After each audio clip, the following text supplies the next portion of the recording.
Hello दोस्तों, आप सभी को मेरा नमस्कार है। Welcome to my channel. दोस्तों, आप सभी को चैत्र नवरात्र की ढेर सारी शुभकामनाएं हैं। नए वर्ष की शुरुआत की ढेर सारी शुभकामनाएं हैं, क्योंकि हिंदू पंचांग के अनुसार चैत्र जब शुरू होता है तभी नव वर्ष हमारा शुरू होता है। तो सभी को नव वर्ष की ढेर सारी शुभकामनाएं। तो दोस्तों, आज की जो वीडियो है वो है कि इस नवरात्र चैत्र नवरात्र जो है, इसमें माँ दुर्गा की पूजा, माँ आदिशक्ति की पूजा कैसे की जाए 9 दिनों तक, ताकि उनकी ब्लेसिंग हम सबको मिलती रहे, उनका ढेर सारा आशीर्वाद हम ले सके अपनी स्पिरिचुअल जर्नी में। हम जितने भी ट्विन फ्लेम हैं, चाहे जो भी स्पिरिचुअल लोग हैं, उन लोगों को आखिर कैसे ब्लेसिंग मांगनी है माँ आदि शक्ति से, माँ पार्वती से, माँ जगदम्बा से, और इस जर्नी में ग्रोथ करने के लिए। तो दोस्तों, हमारी जर्नी जो होती है यानी ट्विन फ्लेम जर्नी है, वो शिव शक्ति की ही जर्नी है। आपकी कुंडली शक्ति अपने शिव से मिलन के लिए ऊपर उठती है, यानी हर इंसान के अंदर माँ कुंडली शक्ति उनके नाभि में विराजमान है। और ये जो ट्विन फ्लेम होते हैं, चाहे जो स्पिरिचुअल लोग होते हैं, लेकिन ख़ास तौर से इसमें वीडियो में ट्विन फ्लेम की ही बात करूँगी। तो माँ आदि शक्ति अपने शिव से मिलन के लिए जागृत होती हैं, और वो धीरे धीरे आपकी कुंडली के माध्यम से ऊपर उठती हैं और अपने शिव से मिलन करती हैं। प्रेम में इतनी ताकत है दोस्तों कि खुद आदि शक्ति, जिन्होंने इस सारे ब्रह्मांड का निर्माण किया, ब्रह्मा विष्णु महेश का निर्माण किया, वो खुद इस धरती पे मनुष्य रूप में जन्म ली। जी हाँ, हमारी आदि शक्ति पार्वती के रूप में जन्म ली अपने शिव से मिलने के लिए। एक नॉर्मल इंसान के का रूप लेके धरती पे जन्म ली, और बरसों तपस्या के बाद अपने शिव के साथ उनका मिलन हुआ। लेकिन ये तपस्या इतना आसान नहीं था दोस्तों। भगवान शिव को पाना माँ पार्वती के लिए भी आसान नहीं था। उन्हें बहुत सारी कठिनाइयों का सामना करना पड़ा। कई वर्षों तक भूखे प्यासे जब वो तपस्या में लीन रही, और भगवान शंकर जो समाधि में लीन थे, वो निकल के आए, उन समाधि से निकले, क्योंकि वो जानते थे कि माँ पार्वती उनके लिए तपस्या कर रही हैं। और वो आकर के अपनी पार्वती, अपनी शक्ति को एक्सेप्ट करते हैं, फिर दोनों का यूनियन होता है।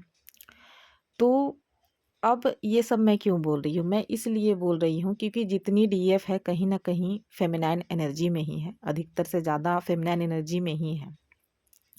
तो अब हमें ऐसी कौन सी चीज़ें ग्रहण करनी चाहिए या सीखनी चाहिए जिसकी मदद से हमारी सोल की ग्रोथ हो सके, और हमारी जो कुंडली शक्ति है वो अपने शिव के साथ यूनियन में आ सके।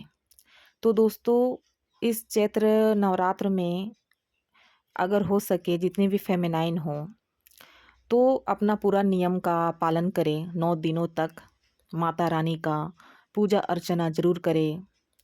लाल पुष्प चढ़ाएं, रोड़ी सिंदूर, माँ की आरती करें। अगर आपके घर में सुविधा हो तो नवरात्रि भी आप रख सकते हैं, पाठ कर सकते हैं। और माता रानी से ये आशीर्वाद ले सकते हैं कि जिस तरह से वो अपने शिव के साथ एक हो गई, आपको भी ब्लेसिंग दे, हम सबको ब्लेसिंग दे कि हमारी कुंडली शक्ति भी अपने शिव के साथ यूनियन में आए, हम भी अपने शिव के साथ यूनियन में आए। तो दोस्तों, पहले तो मैं ये बताऊंगी कि मैं कैसे करती हूँ। तो दोस्तों, मैं जब भी नवरात्र आते हैं तो 9 दिन पूरे नियम के साथ माता रानी के ध्यान में रहती हूँ।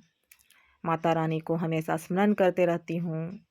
जो भी मुझसे जाने अनजाने गलतियाँ हुई हों इस जर्नी में, उसको मैं सरेंडर करती हूँ, उसके लिए क्षमा मांगती हूँ, और पॉजिटिव चीज़ें उनसे ग्रहण करती हूँ, पॉजिटिव चीज़ें मांगती हूँ अपने लिए, सबके लिए ब्लेसिंग्स में लेती हूँ।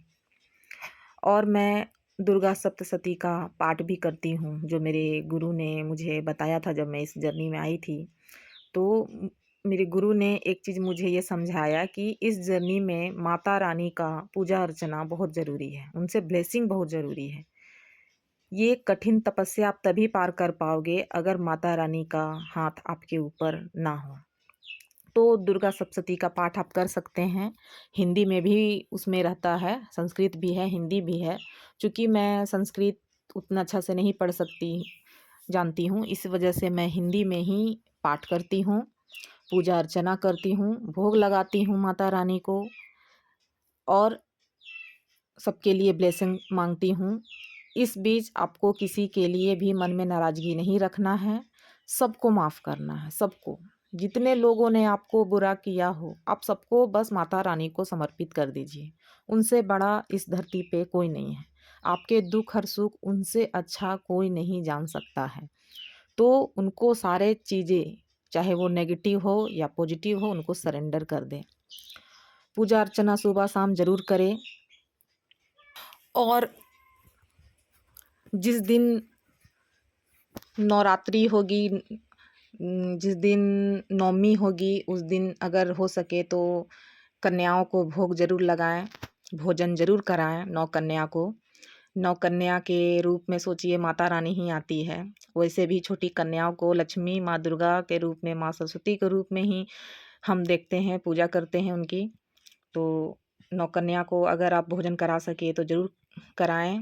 और जो लोग नहीं नौ कन्या खिला सक रहे हैं किसी कारण से, तो आप कुछ छोटी छोटी चीज़ें उनको गिफ्ट के तौर पे दे सकते हैं, चॉकलेट्स दे सकते हैं या फिर कुछ पेंसिल या पेन, कॉपी वगैरह भी आप उनको दें और उनसे ब्लेसिंग्स ज़रूर लें। जो लोग नवरात्रि रख रहे हैं उनके लिए तो अच्छी बात है, लेकिन जो नहीं कर पा रहे हैं, ऑफिस में बिजी हैं या पढ़ाई में बिजी है या किसी काम में बिजी है, तो वो सुबह शाम का पूजा पाठ कर लें। माता रानी को स्पेशल अगर आप कुछ आप बना के चढ़ा सकते हैं भोग तो ठीक है, वरना रेडीमेड चीज़ें भी आप चढ़ा सकते हैं। और जो लोग 9 दिन नहीं कर पाएंगे किसी कारणवश, वो नवमी के दिन ज़रूर पूजा अर्चना करें, मंदिर जाएं, पूजा पाठ करें। एक दिन तो ज़रूर निकालें। मैं तो यही कहूँगी, इस स्पिरिचुअल जर्नी में आप कुछ टाइम तो परमात्मा के लिए ज़रूर निकालें। 24 घंटा तो हम खुद अपने लिए ही बिजी रहते हैं, लेकिन एक दिन तो परमात्मा के लिए हम सबको निकालना ही चाहिए। और मैं सबसे पहले यही कहूँगी कि जब लोग पूजा पाठ करते हैं, तो जब भी वो किसी माता रानी की पूजा करते हैं, तो वो अपनी विश को मांगने लगते हैं। लेकिन अगर आप मेरी बात मानिए तो कभी भी माता रानी से कोई भी विश ना मांगे। अगर मांगनी है तो अपनी सोल की ग्रोथ मांगिए। माता रानी, जैसा आपको पता है कि वो बहुत क्रोधित रूप में रहती हैं। जैसे भगवान शिव से अगर कुछ मांगा जाए तो तुरंत पूरा हो जाता है, क्योंकि वो भोलेनाथ हैं, वो देवों के देव महादेव हैं।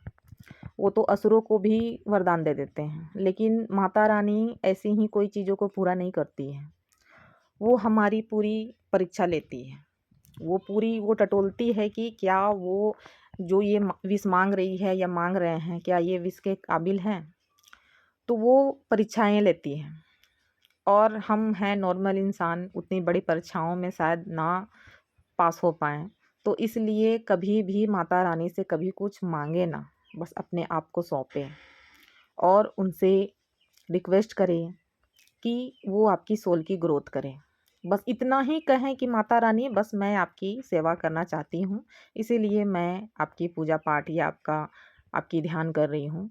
लेकिन कभी भी कुछ स्पेशल विश ना मांगे। माता रानी को सब पता है, वो आदि शक्ति है, उन्हें सब पता है कि उन्हें क्या देना है, नहीं देना है। अगर कुछ मांगना है तो अपनी सोल की ग्रोथ मांगिएगा इस नवरात्र, अपनी जर्नी का ग्रोथ ज़रूर मांगिए। ज़रूर माता रानी के सामने इस बात को रखें कि उनकी अपनी कुंडली शक्ति को शिव से मिलन के लिए आशीर्वाद प्रदान करें, क्योंकि यही इस जर्नी का लास्ट स्टेज है, शिव के साथ शक्ति का मिलन। और ये हर कोई चाहता है। इस जर्नी में जितने कोई लोग हैं, वो सारे लोग शिव और शक्ति के मिलन के लिए ही आए हैं। ट्विन फ्लेम जर्नी कोई नॉर्मल रिलेशन नहीं है दोस्तों। जैसे अभी सारे लोगों ने बना दिया है, मेरा ट्विन कहाँ है, मेरा ट्विन क्यों नहीं आ रहा है, मेरे ट्विन से मैरिज क्यों नहीं हो रहा है। आप 3D चीज़ों से ऊपर उठिए, अगर इन चीज़ों में आप अभी भी फँसे हुए हैं तो अभी भी आप बहुत ही नॉर्मल सोल की ज़िंदगी जी रहे हैं। नॉर्मल तो सभी लोग हैं, ज़िंदगी तो सभी कोई जी ही रहे हैं, लेकिन आप कुछ अलग करने के लिए आए हैं, आप कुछ बड़ा करने के लिए आए हैं। और आप बड़ा ये करने आए हैं कि आप अपने अंदर ही अपनी कुंडली शक्ति को, माता रानी को, उनके शिव के साथ मिलाने के लिए आए हैं। तो क्या आप इन चीज़ों में फ़ेल होना चाहती हैं, जो आपको इतना बड़ा कार्य दिया गया है? नहीं ना? तो इन चीज़ों को समझिए। ये 3D अटैचमेंट से निकलिए, नीडीनेस से निकलिए, डिज़ायर से निकलिए और पहले अपने परमात्मा के साथ यूनियन में आइए। पहले उस शिव के साथ यूनियन में आइए। तब जिस दिन आप अपने अंदर ही शिव और शक्ति का मिलन कर लेंगे, उस दिन आपका ट्विन भी अपने आप आ जाएगा। आपको कोई बुलाने का ज़रूरत नहीं है। एक्चुअली में बहुत सारी जो डीएफ है, फेमिनाइन एनर्जी में है, वो लोग पूछ भी रही थी कि लास्ट स्टेज इस जर्नी का क्या है? लास्ट स्टेज यही है दोस्तों, जिस दिन आपने अपने अंदर ही अपने शिव और शक्ति का मिलन कर लिया, उस दिन आपका ट्विन भी आ जाएगा।